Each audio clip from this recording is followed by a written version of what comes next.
नमस्कार आप सभी को और आशा करता हूँ कि आप सभी बहुत अच्छे होंगे, बहुत शानदार होंगे, बहुत फर्स्ट क्लास होंगे, एकदम स्वस्थ और मस्त होंगे। आप सभी लोगों का बहुत-बहुत स्वागत है भैया। देखिए सर्दी पड़ रही है बहुत ज़्यादा भयंकर सच में। ऐसी सर्दी भैया हमने नहीं देखी कभी। ठीक है, आप सब अपना ख़्याल रखो भैया और ऐसी सर्दी में पूरा ख़्याल रखते हुए और बहुत मेहनत के साथ आप अपनी तैयारी करो, बहुत मेहनत के साथ आप पढ़ो। आनंद कुमार जी हैं, आपका स्वागत है। अतुल वर्मा जी हैं, अभय मिश्रा हैं, शिखा जी हैं, विनीता हैं, शोएब इदरीसी हैं और ठीक है। Thank you so much, thank you for comments. अभी जैसे-जैसे हम आगे बढ़ेंगे आपके कमेंट और पॉजिटिव होते चले जाएँगे, ऐसा मेरा पूरा विश्वास है। देखिए शुरुआत में ऐसे विषयों को समझने में थोड़ी-सी दिक्कत या परेशानी होती है, इस बात को मैं बहुत अच्छे से जानता हूँ। ठीक है, तो आप सभी का बहुत-बहुत स्वागत है। आइए, ठीक है और इसमें होता क्या है कि जब हम किसी अगले टॉपिक पर जाते हैं, किसी अगले टॉपिक को समझते हैं, तो थोड़ा बहुत पिछले टॉपिक का भी हमें रेफ़रेंस लेकर चलना पड़ता है। ये इस विषय की डिमांड है। देखिए हर एक विषय की अपनी अलग-अलग डिमांड होती है बच्चों, तो इस विषय की ये डिमांड है कि हर एक अगले टॉपिक पर पहुँचने से पहले थोड़ा-सा पिछले टॉपिक के बारे में चर्चा कर लिया जाए। लेकिन फ़िलहाल पिछला टॉपिक कुछ ऐसा ख़ास नहीं था कल। हमने प्रजाति को समझा था कि एक स्पीशीज़ क्या होती है। एक स्पीशीज़ को हमने बहुत अच्छे से जाना, बहुत बढ़िया तरीके से हमने समझा था। ठीक है, आइए अब हम बात करते हैं प्रजातियों का वर्गीकरण। ठीक है, the classification of species.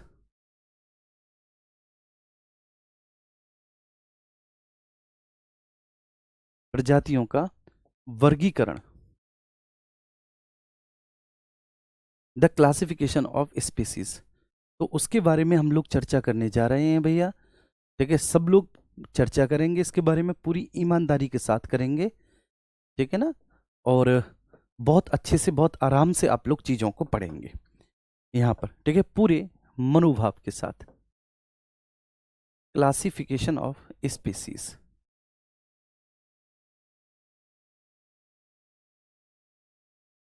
Species प्रजातियों का वर्गीकरण।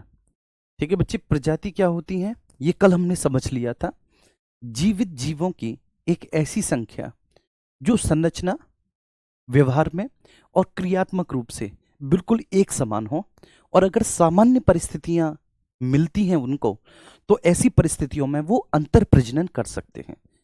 उनको हम एक ही प्रजाति के जीव कहते हैं। ठीक है, ये बात हमने कल डिस्कस की थी कि प्रजाति क्या है। वर्गीकरण की सबसे आधारभूत इकाई है प्रजाति। वर्गीकरण क्या है, तो प्रत्येक जीव का वर्गीकरण किया गया है बायोलॉजी में, और वर्गीकरण करने वाली विज्ञान को हम लोग टैक्सोनॉमी बोलते हैं। क्या बोलते हैं? वर्गीकरण करने वाली विज्ञान को टैक्सोनॉमी कहा जाता है। इस टैक्सोनॉमी में ह्यूमन टैक्सोनॉमी बहुत पूछी जाती है हर एक एग्जाम में। देखिए इस साल के पीसीएस के एग्जाम में भी पूछी गई, यूपीएससी में भी पूछी गई, हर बार पूछी जाती है। तो जो ह्यूमन टैक्सोनॉमी है उसको आपको बहुत अच्छे से याद रखना है। ठीक है, कहाँ से स्टार्ट होती है? किंगडम से, फिर फाइलम, फिर क्लास, फिर ऑर्डर, फिर फैमिली, और फिर जीनस, और फिर स्पीसीज। ठीक है, तो ये आपको याद रखना है। इसकी एक ट्रिक होती है, मैं आपको ट्रिक बताऊं अगर आप ट्रिक सीखना चाहें। जी हाँ, तो थोड़ा सा प्रजातियों के वर्गीकरण को अभी हम साइड में कर देते हैं और हम लोग टैक्सोनॉमी पे आ जाते हैं और टैक्सोनॉमी की एक ट्रिक देख लेते हैं, और एक बार फिर से हम टैक्सोनॉमी को रट लेते हैं या फिर याद कर लेते हैं क्लास के क्लास में। ठीक है, तो टैक्सोनॉमी,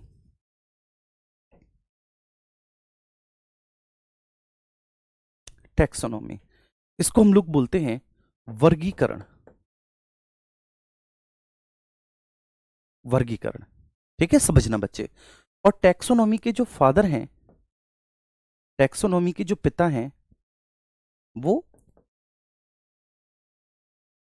कार्ल्स, ठीक है, लीनियस बोले जाते हैं, या फिर आप केवल, ठीक है, लीनियस कहते हैं, केवल लीनियस। एग्जाम में केवल लीनियस पूछा जाता है, तो टैक्सोनॉमी के फादर लीनियस साहब हैं। ठीक है, तो टैक्सोनॉमी वर्गीकरण। अब इस वर्गीकरण में आपको कैसे याद रखना है कि वर्गीकरण कैसे चलता है, वर्गीकरण में कौन ऊपर है और कौन नीचे है। तो इसके लिए आपको ध्यान रखना है, पहले होता है किंगडम।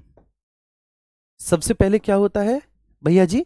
सबसे पहले होता है किंगडम, किंगडम के बाद होता है फाइलम। ठीक है, के एफ, के एफ ये याद रखना, किंगडम, किंगडम के बाद फाइलम, मतलब सॉरी माफ करना, के पी, नॉट के एफ, के पी। किंगडम उसके बाद होता है, किंगडम के बाद फाइलम, के पी।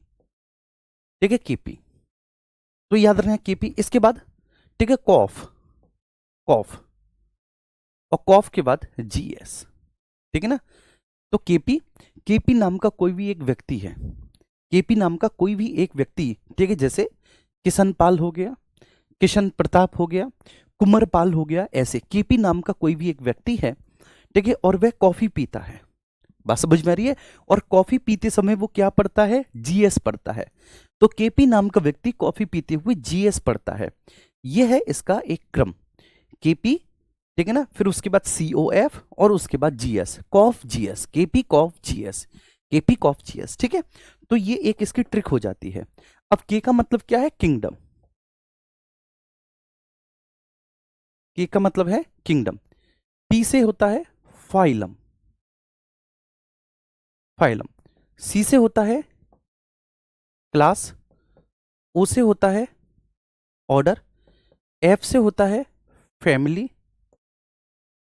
फैमिली, जी से होता है जीनस, और एस से होता है स्पेसीज, एस से होता है आपका स्पेसीज, ठीक है। क्या मेरी ये बात समझ में आ रही है? यहां तक किसी को कोई इश्यू तो नहीं है? अब हम यहां पर आगे बढ़ेंगे।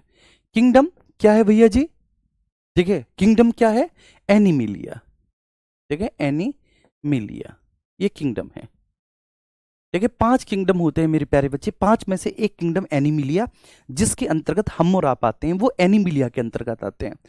फाइलम क्या है हमारा, कॉर्डेटा, ठीक है। अब इसको मैं हिंदी में लिख देता हूं, कॉर्डेटा, फाइलम। क्लास क्या है हमारी, ठीक है, बताएंगे।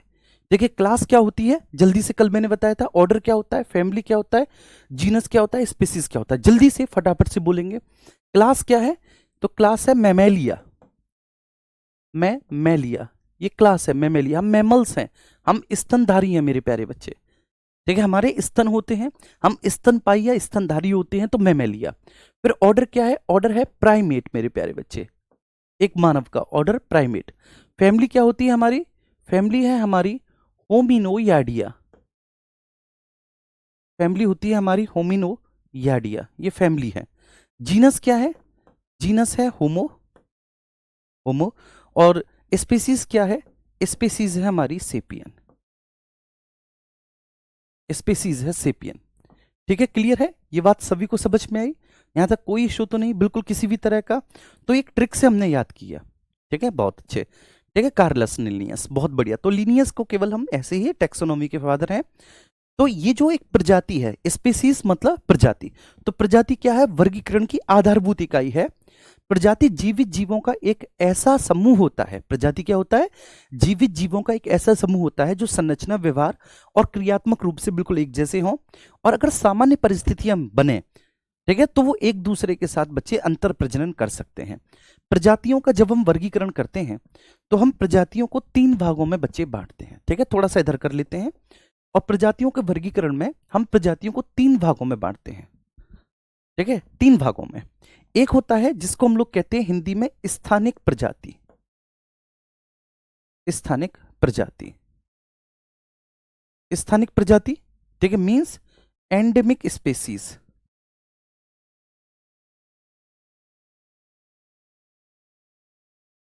एंडेमिक स्पेसीज, स्थानिक प्रजाति। दूसरी होती है आपकी जिसको हम लोग बोलते हैं कुंजी प्रजाति, कुंजी प्रजाति की स्टोन स्पेसीज, की स्टोन स्पेसीज, कुंजी प्रजाति। और जो तीसरी होती है मेरे प्यारे बच्चे, ठीक है ना, ये ध्यान रखना जी, बहुत अच्छे, बहुत बढ़िया, फादर ऑफ टैक्सोनॉमी, बहुत अच्छे, बहुत शानदार। सर एग्जाम में हिंदी में पूछेगा, नहीं एग्जाम में वो दोनों ही, ठीक है, विषय वस्तु को लिखेगा, हिंदी भी इंग्लिश भी। कई बार ऐसा होता है इन्वायरमेंट इकोलॉजी में कि वो देवनागरी में लिखता है, ठीक है, देवनागरी में लिखेगा लेकिन होगा इंग्लिश टर्म, और लिखेगा देवनागरी में। ऐसा कई बार होता है इकोलॉजी में, जैसे वो ऑर्डर को देवनागरी में लिखेगा ऑर्डर, ठीक है, वो ऑर्डर लिखेगा, वो क्लास को देवनागरी में लिखेगा क्लास, ऐसा कई बार होता है। तो जब आप इन्वायरमेंट इकोलॉजी का पेपर देंगे ना, तो एक बार आप इंग्लिश टर्म भी जरूर देखना कि इंग्लिश टर्म क्या है उसका, इंग्लिश टर्म क्या है, अगर देवनागरी में, ठीक है, इंग्लिश में ही लिखा हुआ है तो ठीक है, लेकिन उसने ट्रांसलेशन करके हिंदी में लिखा है तो एक बार उसका इंग्लिश टर्म जरूर देखना मेरे प्यारे बच्चे, ठीक है। राशिका, ये बात समझ में आई। चलिए, तो दूसरी होती है की स्टोन स्पीसीज, ठीक है, इसको हम लोग कहते हैं कुंजी प्रजाति, ठीक है। कौन सी? कुंजी प्रजाति। पहली वाली जो प्रजाति होती है, पहली वाली प्रजाति को हम लोग क्या बोलते हैं? पहली वाली प्रजाति को हम लोग स्थानिक प्रजाति बोलते हैं। क्या मेरी बात समझ में आई? चलिए, और तीसरी वाली प्रजाति कौन सी होती है? जरा एक बार बताएंगे कि भैया तीसरी वाली प्रजाति कौन सी है? ये भी तो हमने आपको समझाया है ना।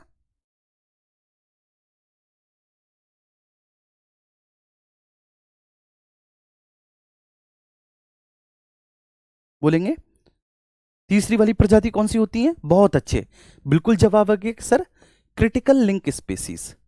अब जैसे ये जो क्रिटिकल लिंक स्पेसीज है, कहीं पर भी इसका हिंदी में ट्रांसलेशन नहीं दिखा, आज तक कहीं नहीं दिखा कि क्रिटिकल लिंक स्पीसीज को हिंदी में हम क्या कहेंगे, आज तक भी नहीं।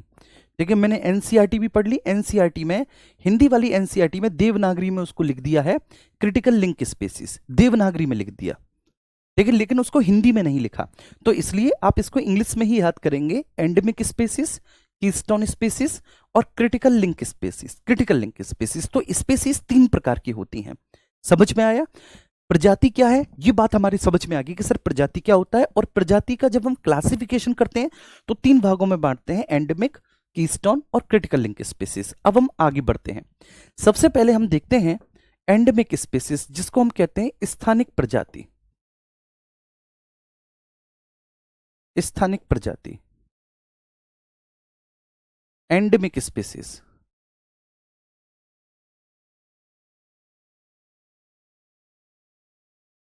स्थानिक प्रजाति, ठीक है जी।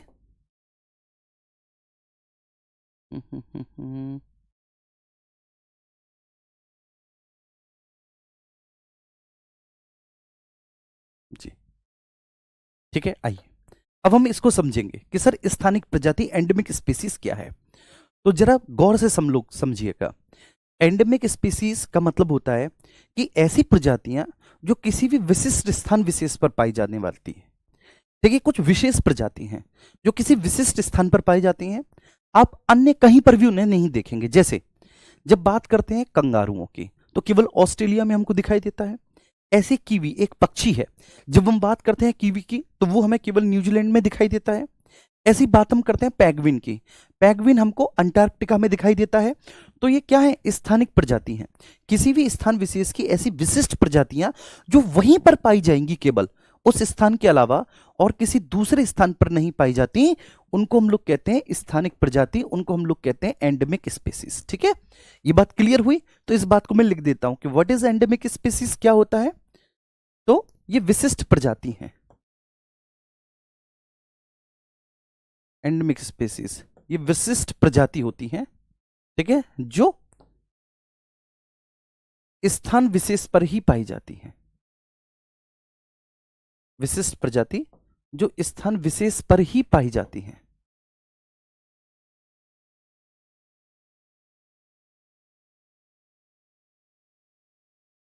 पाई जाती हैं, ठीक है ना। चलिए, अन्यत्र नहीं पाई जाती, मतलब अन्य कहीं पर भी नहीं पाई जाती, अन्यत्र नहीं पाई जाती। तो स्थान विशेष पर पाई जाने वाली विशिष्ट प्रजातियां एंडेमिक स्पीसीज, ठीक है। बस आप इनको इनके एग्जाम्पल से याद रखेंगे। एग्जाम्पल जैसे कि कंगारू, कंगारू केवल आपको कहां पर देखने को मिलेगा? ऑस्ट्रेलिया में। ऑस्ट्रेलिया में। ऐसे ही कीवी, कीवी, ठीक है, ये न्यूजीलैंड में देखने को मिलेगा, न्यूजीलैंड में देखने को मिलेगा आपको, ठीक है। ऐसे ही अगर मैं पेंगुइन की बात करूं, पेंगुइन, पेंगुइन, तो ये आपको अंटार्कटिका के क्षेत्रों में देखने को मिलेगा, अंटार्कटिका के क्षेत्रों में देखने को मिलेगा पेंगुइन। तो ये क्या है मेरे प्यारे बच्चे? देखिए, ये सभी स्थानिक प्रजाति हैं, ये एंडेमिक स्पीसीज हैं। दूसरी होती है की स्टोन प्रजाति, की स्टोन प्रजाति को हम हिंदी में कुंजी प्रजाति भी बोलते हैं, ठीक है। चलिए, की स्टोन स्पीसीज,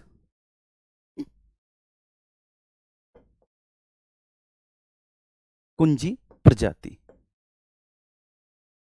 कीस्टोन स्पीसीज। अगर आपको जीवन में कुछ भी बनना है, ठीक है, ध्यान रखना, तो आप कीस्टोन स्पीसीज की तरह बनो। अगर आपको जीवन में कुछ बनना है तो आपको कैसे बनना है? कीस्टोन स्पीसीज की तरह। क्या होता है कीस्टोन स्पीसीज? इनकी विशेषता क्या होती है भैया? कि किसी भी समुदाय में, कोई भी समुदाय है, समुदाय आप समझते हो, ठीक है। अब देखो, हमने पहले समुदाय क्यों पढ़ा? इसलिए पढ़ा कि जब आगे ऐसे टर्म आए तो आप रिलेट कर पाओ कि समुदाय क्या है, जिसमें विभिन्न प्रजाति के जीव एक क्षेत्र विशेष में रहते हैं, तो उसको समुदाय कहते हैं। तो कीस्टोन स्पीसीज वो होती है मेरे प्यारे बच्चे कि किसी भी समुदाय में जैव भार इनका कम होता है, सबसे कम, इनफैक्ट मैं कहूं तो सबसे कम जैव भार है, जैव भार भी कम है। किसी भी समुदाय में इनकी संख्या भी कम है, संख्या भी कम है, ठीक है। तो एक कम्युनिटी में जैव भार भी कम है, इनकी संख्या भी कम है, लेकिन इनके कार्य ही, ठीक है, पूरे समुदाय की संरचना का निर्धारण करते हैं। जैसे कि आपने देखा होगा कि शेर आया तो शेर के आने पर जितने भी शाकाहारी जीव हैं सारे भाग जाते हैं, ठीक है, फिर कोई भी वहां पर नहीं बचता। ऐसा कोई हिरन नहीं होगा जो ये कहता होगा कि आने दो शेर को, देख लूंगा, मैंने भी अपनी मां का दूध पिया है। नहीं मेरे प्यारे बच्चे, ठीक है। तो जंगल में शेर, जंगल में शेर क्या है? कीस्टोन स्पीसीज है, ठीक है, कुंजी प्रजाति है कि किसी भी समुदाय में इनका जैव भार सबसे कम है, इनकी संख्या भी सबसे कम है, परंतु इनके कार्य ही एक समुदाय की संरचना का निर्धारण करते हैं।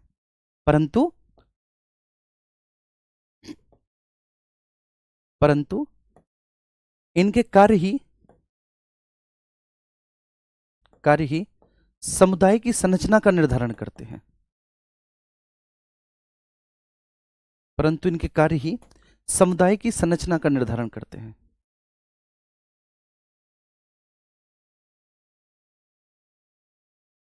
संरचना का निर्धारण करते हैं।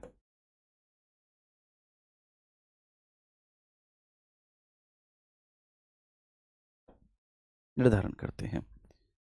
क्लियर है? जैसे कि लॉइन, ठीक है ना, एक फॉरेस्ट में, जैसे कि जंगल में शेर, इसका सबसे बेहतरीन एग्जाम्पल है, ठीक है। जैसे कि, ठीक है, समुंदर में शार्क, ठीक है, जैसे कि शार्क, जैसे कि शार्क कहां पर बच्चे? एक ओशियन में, एक ओशियन में शार्क। शार्क के आने पर बाकी की जितनी भी मछलियां होती हैं ना, सब तितर बितर हो जाती हैं। शार्क आया तो सारी मछलियां तितर बितर हो जाएंगी कि शार्क आ गई, शार्क आ गई। क्लियर है? तो इनको हम क्या कहेंगे? इनको हम कीस्टोन स्पीसीज कहेंगे। यहां तक एक बार बताएंगे कि सब लोगों को बहुत अच्छे से समझ में आया? सर प्रजाति जब पढ़ाया था तब ये क्यों नहीं पढ़ाया जब कल आप इकोलॉजी पढ़ा रहे थे? प्रिया तिवारी, प्रिया जी कल समय कहाँ बचा था? कल समय नहीं बचा था ना। अगर समय होता मेरे पास तो मैं कल ही प्रजातियों का वर्गीकरण पढ़ा देता। लेकिन एक्चुअली है क्या कि प्रिया जी कि बहुत सारे स्टूडेंट्स ऐसे हैं, लेकिन बहुत सारे क्या 99.9% स्टूडेंट ऐसे हैं पहली बार इकोलॉजी पढ़ रहे हैं, तो बहुत, ठीक है, अच्छे से बहुत आराम से मुझे पढ़ाना पड़ रहा है ये विषय, ठीक है। हर एक पिछली बात को, ठीक है, रिवाइज करते हुए, हर एक पिछली बात को लिखते हुए, हर एक पिछले प्रसंग को अगले प्रसंग से जोड़ते हुए तब मुझे पढ़ाना पड़ रहा है।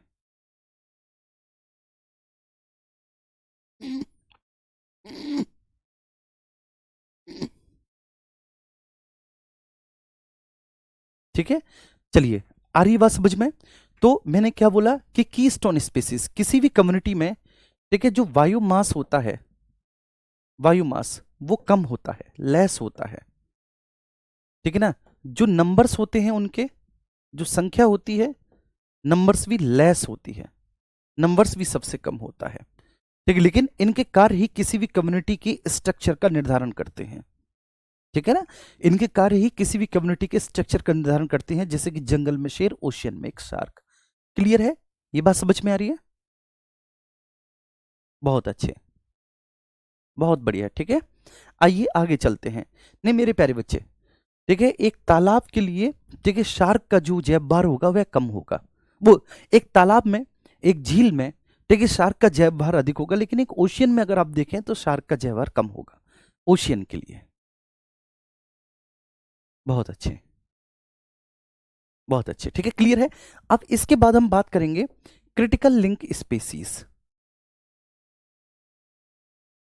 ठीक है, क्रिटिकल लिंक स्पीसीज, इसको क्रिटिकल लिंक स्पीसीज ही बोलते हैं, क्रिटिकल लिंक स्पीसीज ही इसको बोलते हैं, लिंक स्पीसीज। इनका क्या होता है भैया, देखिए क्रिटिकल लिंक स्पीसीज ये किसी एक प्रजाति के ऐसे जीव हैं जो दूसरे प्रजाति के कार्यों में सहयोग करते हैं। देखिए तो ऐसे ही आपने देखा होगा आपके घर में, आपके परिवार में कुछ ऐसे लोग होंगे जो आपके परिवार की मदद नहीं करते, ठीक है, बल्कि आपके परिवार को तो गिराने की कोशिश करते हैं, लेकिन दूसरे के कार्यों में मदद कर रहे होते हैं, दूसरे लोगों की बहुत अच्छे से मदद कर रहे होते हैं, तो उनको क्रिटिकल लिंक स्पीसीज हम कहेंगे। एक तरह से वो क्रिटिकल लिंक स्पीसीज हैं कि, ठीक है, किसी एक प्रजाति के जीव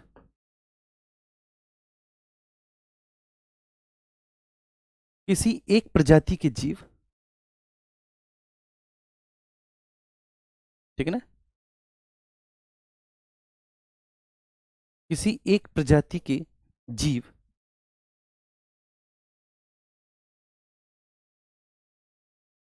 जीव जब जब किसी दूसरी प्रजाति के जब किसी दूसरी प्रजाति के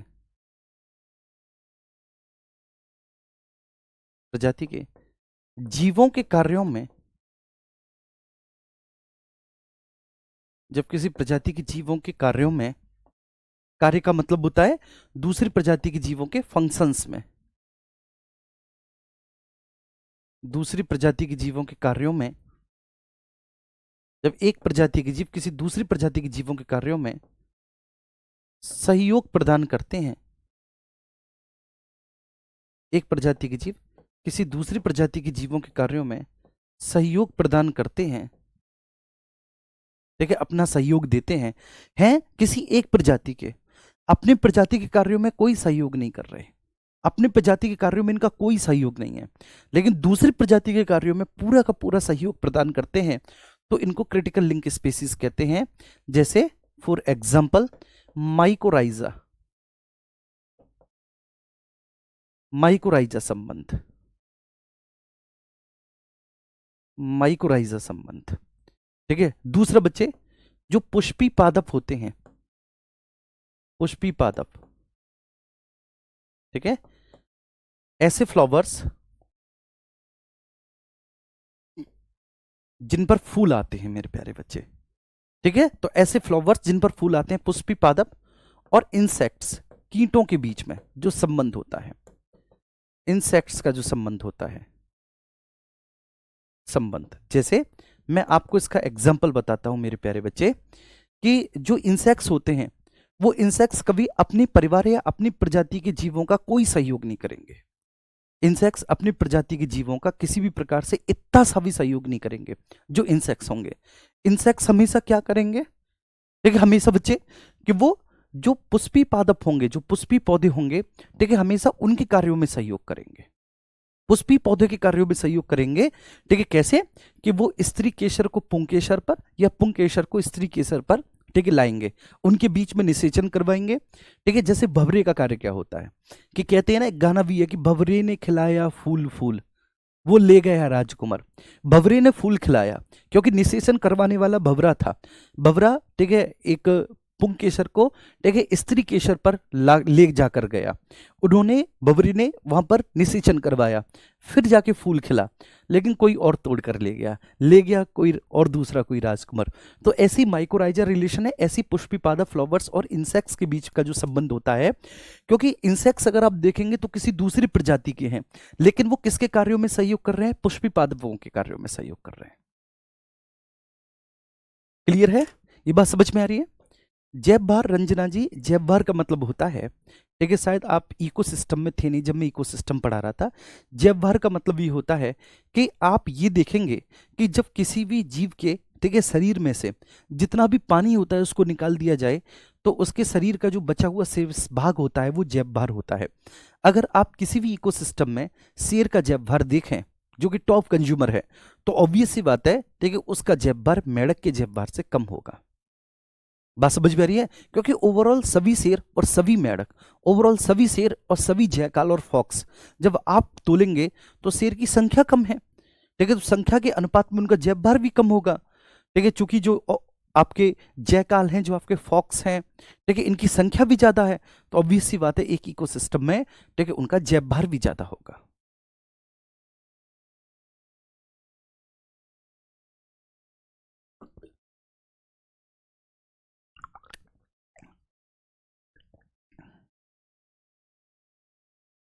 जी।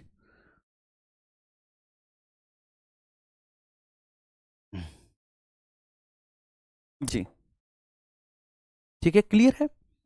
अंजलि जी, ठीक है, अंजलि आप, ठीक है, किसी भी बात को समझने की कोशिश क्यों नहीं कर रहे हैं? ठीक है, आप तर्क नहीं कर रहे, आप कुतर्क कर रहे हैं। ठीक है, कैसे कुतर्क कर रहे हैं? मैंने बताया जंगल में शेर, तो जंगल में शेर संख्या कम है, स्वाभाविक सी बात है जैव भार भी कम होगा।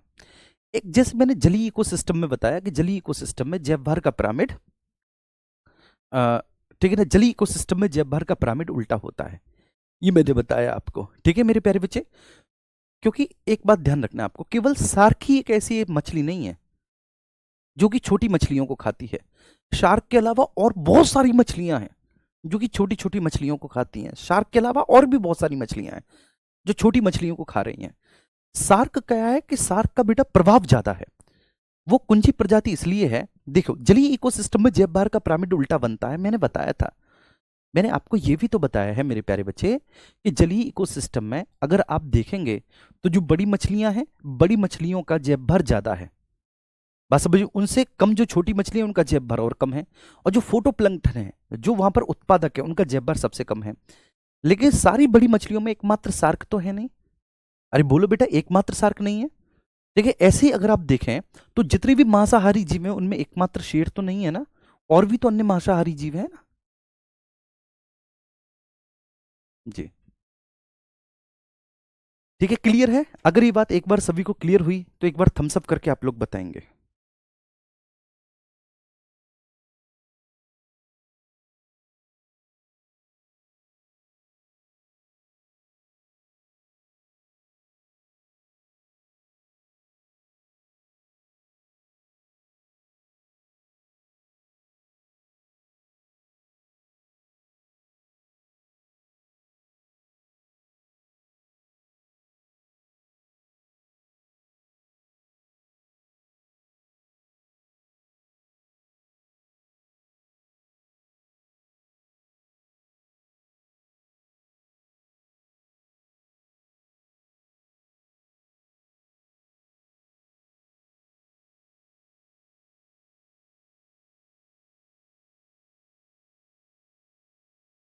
जी ठीक है, क्लियर है। सर माइकोराइजा संबंध समझा दीजिए। जी बेटा, माइकोराइजा संबंध मैं बताता हूं क्या होता है। माइकोराइजा संबंध क्या है? माइकोराइजा संबंध एक सहजीवी संबंध होता है, समझना इसको।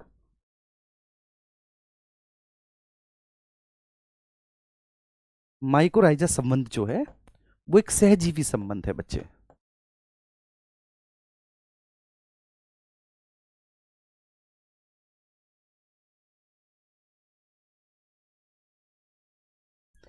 एक सहजीवी संबंध है,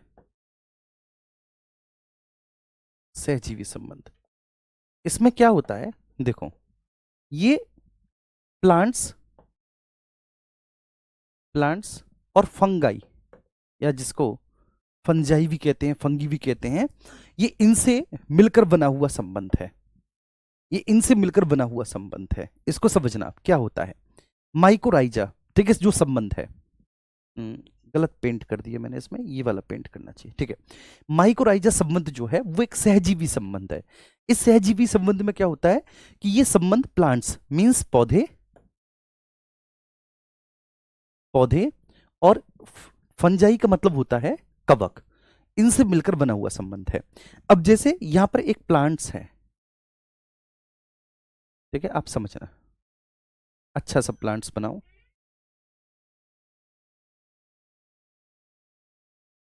ठीक है, एक प्लांट्स है, समझना। ठीक है, और यहां पर ये है आपकी सॉइल। ठीक है, ये है आपकी मिट्टी। हम्म, इसको पूरा कवर्ड करना है।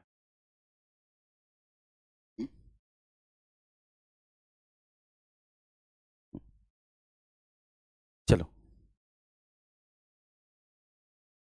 अभी भी नहीं, ऐसे कवर्ड करना है। अब सही है, देखो। ठीक है, आपको समझना, ये एक प्लांट्स है मेरे प्यारे बच्चे।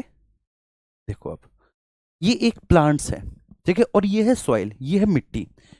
तो ये कवक क्या होंगे, जो आपके फंजाई होंगे, कवक इस प्लांट्स की जड़ों में पाए जाएंगे। ऐसे करके कवक पाए जाएंगे, ये फंजाई होंगे यहां पर। फंजाई, ये कवक होंगे। ठीक है ना, और ये पौधा, ये दोनों का सहजीवी संबंध है। पौधे कवक के बिना और कवक पौधे के बिना नहीं रह सकते। पौधा कवक के बिना, कवक पौधे के बिना नहीं रह सकता। तो ये एक प्लांट है, हम सब लोग को पता चल रहा है ये एक प्लांट्स है। और ये क्या है भैया, ये एक फंजाई है, ये कवक है। अब इसमें होगा क्या, देखिए इसमें होगा क्या, ये बात समझना कि इसमें जो फंजाई का काम होगा, जो कवक का काम होगा, कवक का काम होगा कि कवक, देखिए इस पौधे को, कवक जो है फंजाई इस पौधे को दो चीजें देंगे। एक देंगे सॉइल से वाटर को, ठीक है, दूसरा देंगे सॉइल से फास्फोरस को।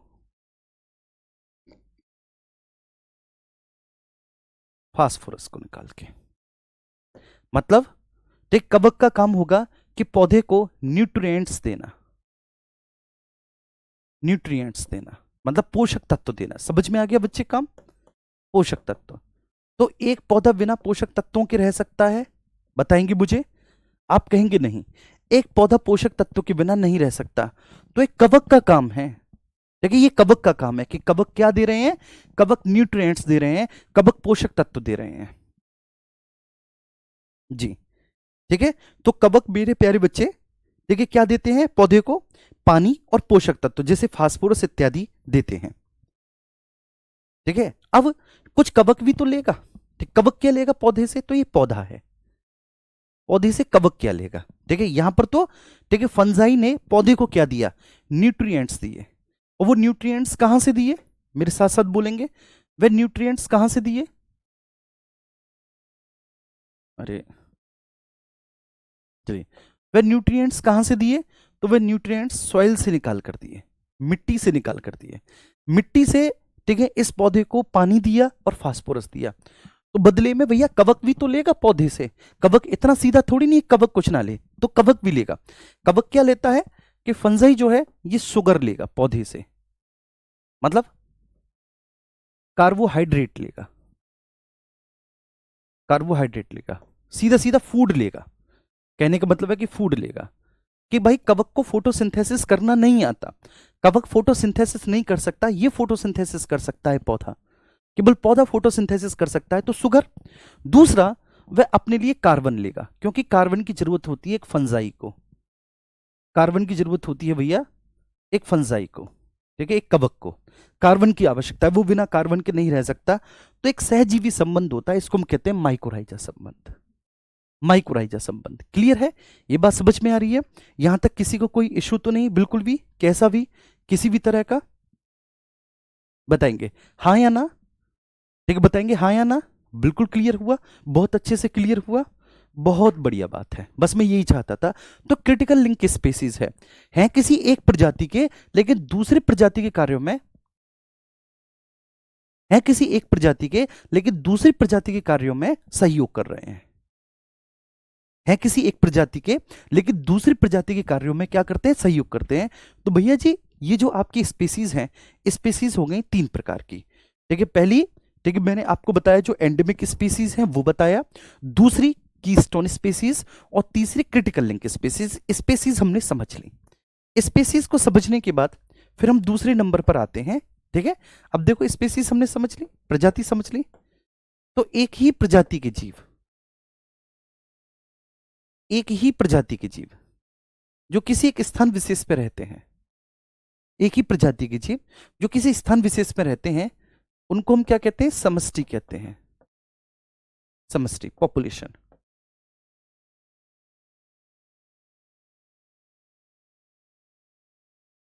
उनको हम समष्टि कहते हैं, उनको हम पॉपुलेशन कहते हैं। ठीक है।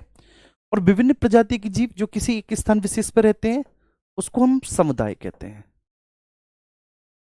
विभिन्न प्रजाति के जीव जो किसी भी स्थान विशेष पर रहते हैं, उसको कम्युनिटी कहते हैं, उसको समुदाय कहते हैं। ठीक है। तो हमें समुदाय भी समझना है, आगे चलकर हमें समुदाय भी समझना है कि समुदाय क्या होता है। इस समुदाय को समझ लिया तो फिर किसी भी तरह का कोई भी इश्यू नहीं रहा। तो हमें समुदाय भी समझना है।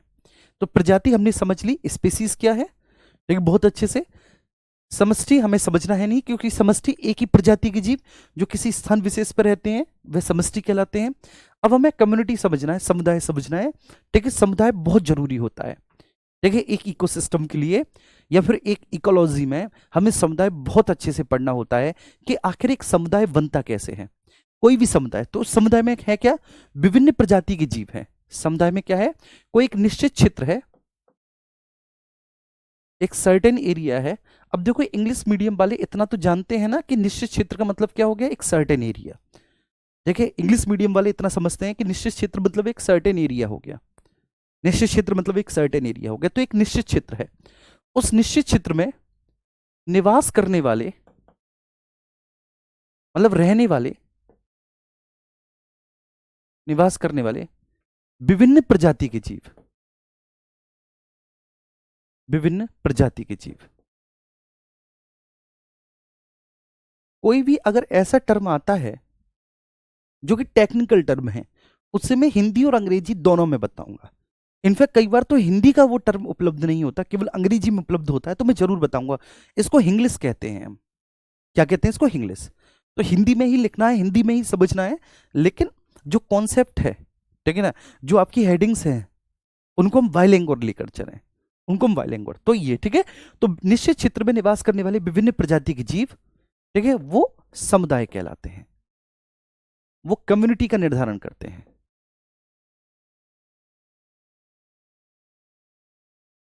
वो कम्युनिटी का निर्धारण करते हैं। ठीक है। अरीबा समझ में? तो किसी भी निश्चित क्षेत्र में निवास करने वाले विभिन्न प्रजाति के जीव, निश्चित क्षेत्र विशेष में निवास करने वाले विभिन्न प्रजाति के जीव किसका निर्माण करते हैं? एक समुदाय का निर्धारण करते हैं। ये बात समझ में आई अंकित पाल? नहीं, टॉप कंज्यूमर को नहीं कह सकते मेरे प्यारे बच्चे, डिपेंड करता है कि उसका व्यापार या संख्या कम है अथवा नहीं। और अंकित पाल जी कह रहे हैं, गुरुजी रोज एक ही चीज कराएंगे क्या? क्या ये चीज मैंने कल कराई थी? ठीक है। ये जो स्पेसीज के बच्चे, जो 3 प्रकार मैंने आपको बताया कि स्पेसीज 3 प्रकार की होती हैं, ठीक है, क्या ये स्पेसीज की 3 प्रकार मैंने कल बताए थे? हाँ या ना? शुरुआत में ही मैंने बोल दिया था कि विषय ऐसा है। मेरे प्यारे बच्चे, आप इसको समझने की कोशिश क्यों नहीं कर रहे?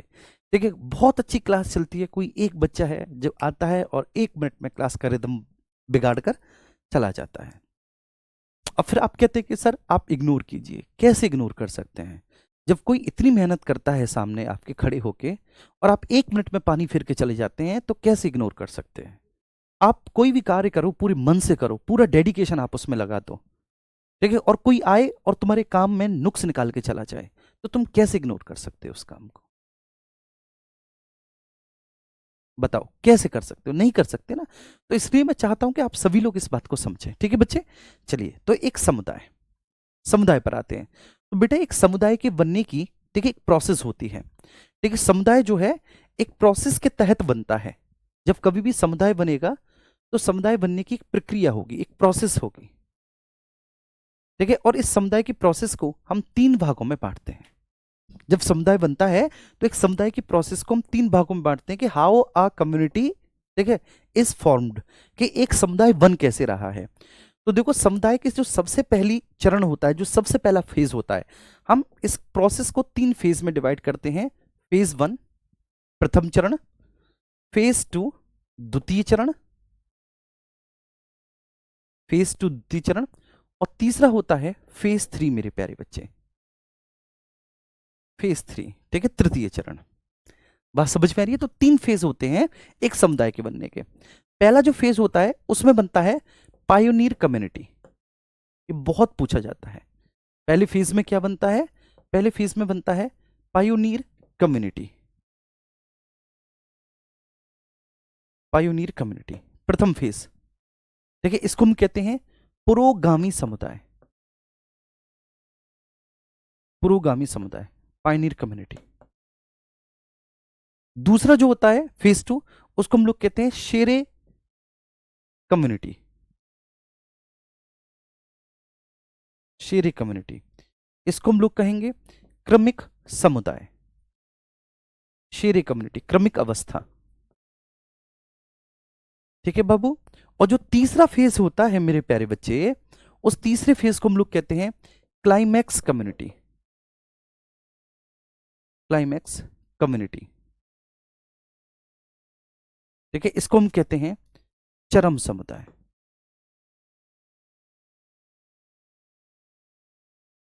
चरम समुदाय।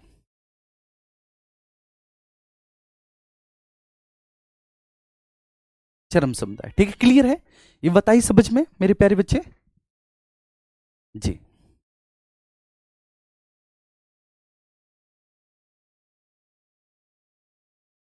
हाँ, आपदा प्रबंधन को भी पढ़ाएंगे बेटा, इसी में आएगा आपदा प्रबंधन। ठीक है, क्लियर है? तो एक समुदाय कैसे बनता है? एक समुदाय के बनने के 3 फेसेस हैं। देखिए, एक समुदाय के बनने के 3 फेसेस हैं। There are 3 phases. सबसे पहले पुरोगामी समुदाय। दूसरा फेस होता है मेरे प्यारे बच्चे, जिसको आप लोग कहते हैं शेरे कम्युनिटी। और तीसरा फेस होता है, इस तीसरे फेस को हम लोग कहते हैं, ये जो तीसरा फेस है ये क्या है मेरे प्यारे बच्चे? देखिए, एक क्लाइमैक्स कम्युनिटी। तीसरा फेस क्लाइमैक्स कम्युनिटी है। तो 3 है, ये चीज है।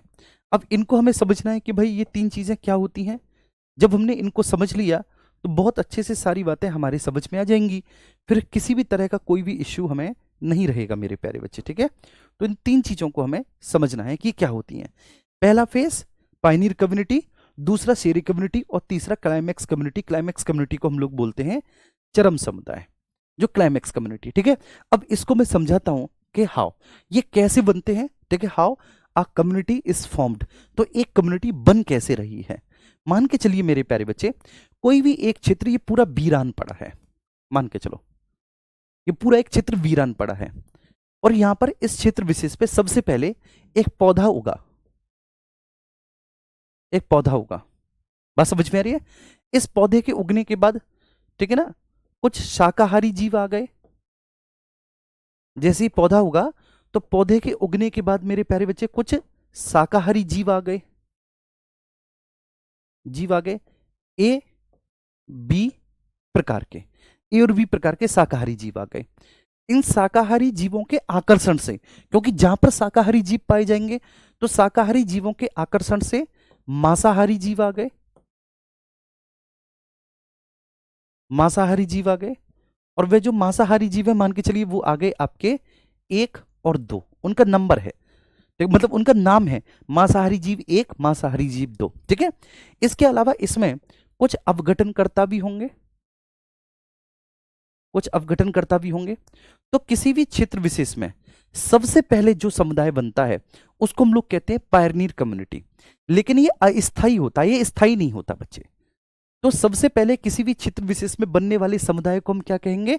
Pioneer community. ठीक है, पुरोगामी समुदाय। ये बात समझ में आई मेरे प्यारे बाबू सभी को? बोलो, सभी को समझ में आई ना? तो क्या है पायनियर कम्युनिटी? तो पायनियर कम्युनिटी इज दैट कि भाई सबसे पहले किसी भी क्षेत्र विशेष में, सबसे पहले किसी भी क्षेत्र विशेष में,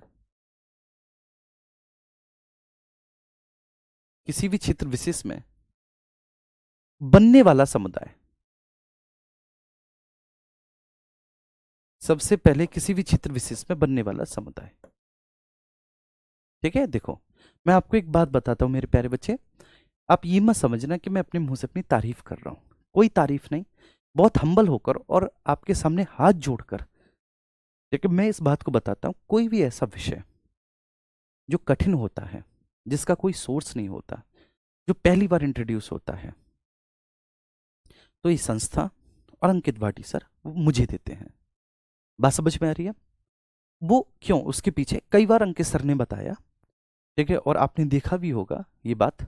आप अपनी सीनियर्स से पूछना जो नौकरी कर रहे हैं, जैसे यूपी पुलिस में एक मानसिक अभिरुचि जैसा विषय होता है, ठीक है ना। पीसीएस में भी हमारे यहाँ भी ऑफलाइन स्टूडेंट हैं जो प्रीलिम्स निकाल कर तैयारी कर रहे हैं, 50-60 की तादाद में है वो स्टूडेंट, जो कई बार मेंस लिख चुके हैं पीसीएस का। उनके लिए भी मैं पेपर 4 एथिक्स पढ़ा रहा हूँ। इसके पीछे रीज़न है मेरे प्यारे बच्चे, क्योंकि मेरा जो अधिकांशतः वक्त है ना, वो अध्ययन अध्यापन में गुजरता है अधिकांशतः वक्त। इसलिए मैं आपको रीलबाजी करता हुआ थोड़ा सा कम नजर आऊंगा। मेरी बात समझ में आ रही है? और मैं फिर जब जिम्मेदारी ले लेता हूँ ना, तो फिर ये आप, ठीक है, कहो कि सर हमको ये समझ में नहीं आ रहा, ये समझ में नहीं आ रहा, तो फिर वहां पर ये तुम्हारा भाई खड़ा है, ये तुम्हारा बड़ा भाई खड़ा है वहां पर। मैं जब तक तुम्हें नहीं समझा दूंगा, ठीक है, तब तक मैं भाई साहब सांस नहीं लूंगा, तब तक मुझे आराम नहीं मिलेगा, जब तक मैं एक एक पॉइंट आपको नहीं समझा दूंगा। और ये कठिन विषय मुझे मिलते हैं, बात समझ में आ रही है? कठिन विषय बच्चे मुझे मिलते हैं, और उन विषयों में भी मैं ये क्षमता रखता हूँ या ये प्रयास करता हूँ कि आपको, ठीक है, उन विषयों में उतना अच्छा बना दूं जितने विषय आप बचपन से पढ़ते आ रहे हैं, जिन विषयों में उनमें आप उतने अच्छे हैं, इस विषय में बता दूं। क्लियर है जी? तो इसमें कोई वो नहीं है मेरे प्यारे बच्चे, बिल्कुल क्लियर बात मैं बोल रहा हूँ, ठीक है। अगर आपको इसमें 1% मेरा ईगो नजर आ रहा हो तो मुझे माफ करना हाथ जोड़ के, ठीक है, मैं आपसे कहता हूँ अगर 1% भी, लेकिन ये बात मैं आपको बता रहा हूँ हकीकत। और अगर ये नहीं समझ में आया आपको मुझसे, तो फिर आप बच्चे, ठीक है, इसमें घोड़े खोल लेना, ठीक है, फिर नहीं समझ में आएगा आपको ये किसी से, ठीक है। कोई रटवा के चला जाए वो बात अलग है कि तुम्हें अच्छा लग जाए, लेकिन समझ में नहीं आएगा। तो सबसे पहले किसी भी क्षेत्र विशेष में बनने वाला समुदाय, ठीक है, ये क्या है जो सबसे पहले किसी भी क्षेत्र विशेष में, तो बेटा इसमें इंग्लिश में क्या है, जैसे इंग्लिश मीडियम वाले एक दो बच्चे कह रहे हैं कि सर इसमें इंग्लिश, तो बेटा आ कम्युनिटी, ठीक है, विच फॉर्म्ड, ठीक है, इन फर्स्टली, ठीक है, a community which formed in firstly, ठीक है, या which forms in initial faces call the Pioneer community. तो बस इतनी सी बात है। अब हिंदी और इंग्लिश दोनों में ट्रांसलेशन करके लिखवाना ये मुश्किल है, तो कोई भी टेक्निकल वर्ड है वो मैं बता दूंगा। शाकाहारी मीन्स हर्बीवोरस है, मांसाहारी मीन्स, ठीक है ना, आपके, ठीक है, आप ओमनीवोरस कहते हैं इनको, ठीक है ना, और अपघटनकर्ता डिकम्पोजर्स हैं। तो शाकाहारी, मांसाहारी, अपघटनकर्ता, ठीक है। जैसे किसी भी क्षेत्र विशेष में बेटा सबसे पहले जो समुदाय बना, तो सबसे पहले किसी भी क्षेत्र विशेष में बनने वाला समुदाय, सबसे पहले किसी भी क्षेत्र विशेष में बनने वाला समुदाय क्या कहलाता है? Pioneer community. हिंदी में इसी को पुरोगामी समुदाय कहते हैं, पायनियर कम्युनिटी कहते हैं। बात समझ में आ रही है? तो सबसे पहले किसी भी क्षेत्र विशेष में बनने वाला समुदाय क्या है? सबसे पहले किसी भी क्षेत्र विशेष में बनने वाले समुदाय को हम पायनियर कम्युनिटी कहते हैं। उम्मीद करता हूं कि ये बात सभी को समझ में आ गई होगी, यहां तक किसी को किसी भी तरह का कोई भी इश्यू नहीं होगा। मेरे प्यारे बच्चे, क्लियर है? ये बात समझ में आ गई, पायनियर कम्युनिटी बन गई। अब इसके बाद समझना, ये एक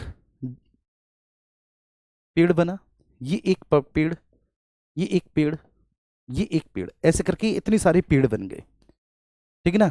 इसके बाद देखिए, क्योंकि यहां पर क्या है बच्चे, उत्पादक है, तो उत्पादकों के प्रभाव से शाकाहारी जीव आएंगे, समझना, उत्पादकों के प्रभाव से शाकाहारी जीव आए। अब ये जो शाकाहारी जीव आए उत्पादकों के प्रभाव से मेरे प्यारे बच्चे, इन शाकाहारी जीवों के जो प्रकार हैं, ये हैं शाकाहारी जीव सी, डी और ई, इनके नाम हैं सी, डी और ई।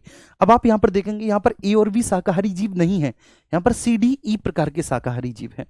उन शाकाहारी जीवों के आकर्षण से, उन शाकाहारी जीवों के आकर्षण से यहां पर मांसाहारी जीव आए,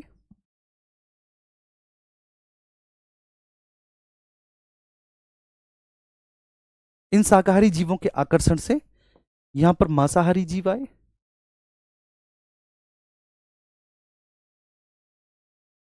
शाकाहारी जीवों के आकर्षण से यहां पर मांसाहारी जीव आए,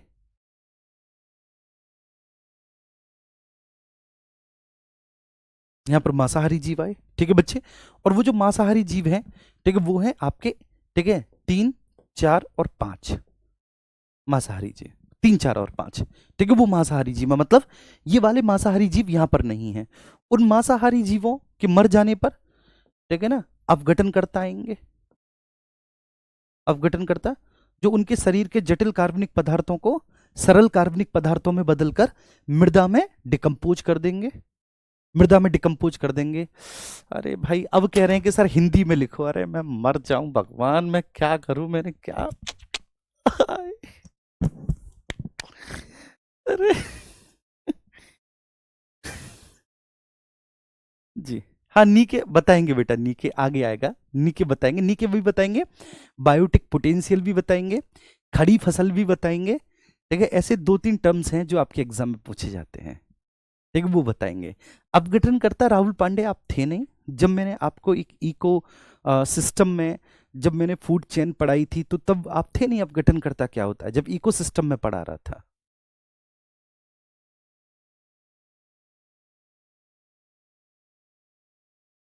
जी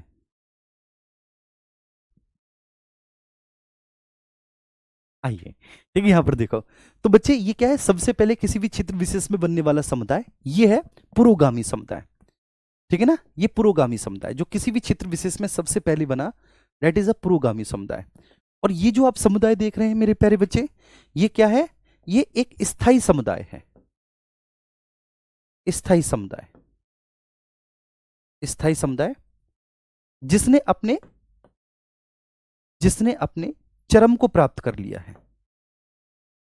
मतलब अब इसमें परिवर्तन नहीं होगा, जिसने अपने चरम अवस्था को प्राप्त कर लिया है,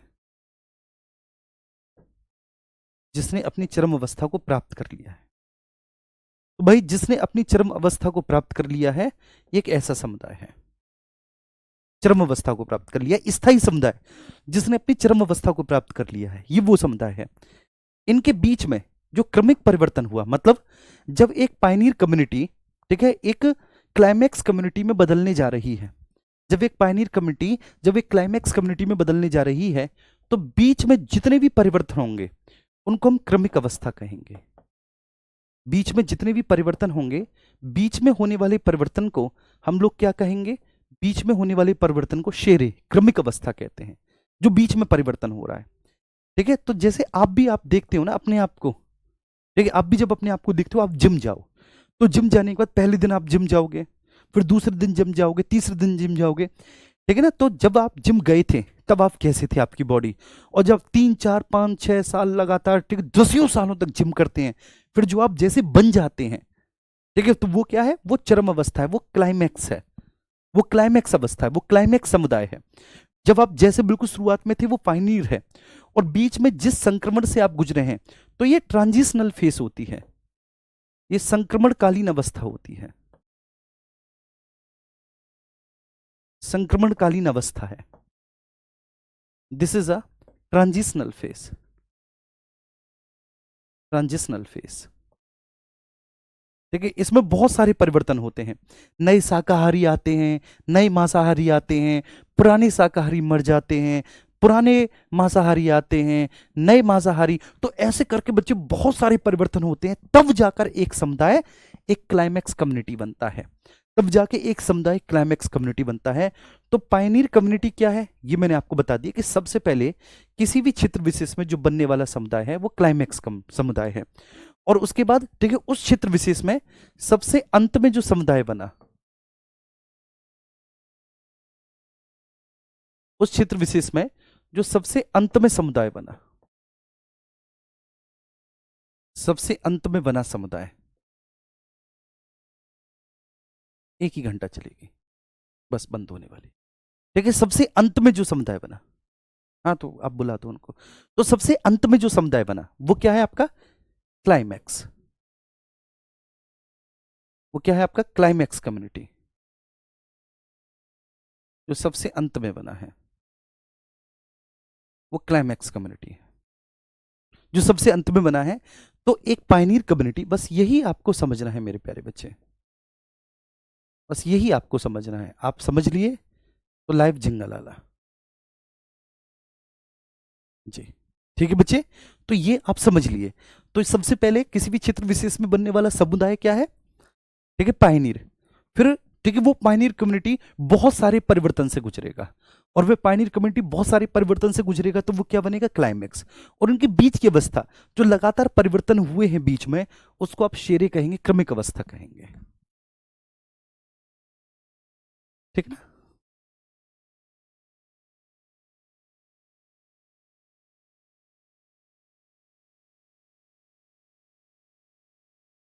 बेटा जिसकी परिभाषा होती है मैं बता देता हूँ, जिसकी परिभाषा नहीं होती उसको मैं क्या बता दूं, है ना? चलिए, तो उम्मीद करता हूँ कि बात आपको बहुत अच्छे से समझ में आई होगी और यहाँ तक किसी को किसी भी तरह का कोई भी इश्यू नहीं रहा होगा। ठीक है, तो थैंक यू सो मच भाई। ठीक है, बहुत बहुत धन्यवाद आप सभी का। ठीक है, आप सभी ने आज की क्लास को उम्मीद करता हूँ बहुत अच्छे से एंजॉय किया होगा। हर एक चीज को हमने यहाँ पर पढ़ा, प्रजातियां पढ़ ली और हमने ये पढ़ लिया कि एक समुदाय कैसे बनता है, एक समुदाय के बनने का पूरा एक फेस क्या होता है। ठीक है, थैंक यू सो मच। एक बार रिवीजन करना है ना, एक बार रिवीजन करना, आपको सब समझ में आ जाएगा फिर।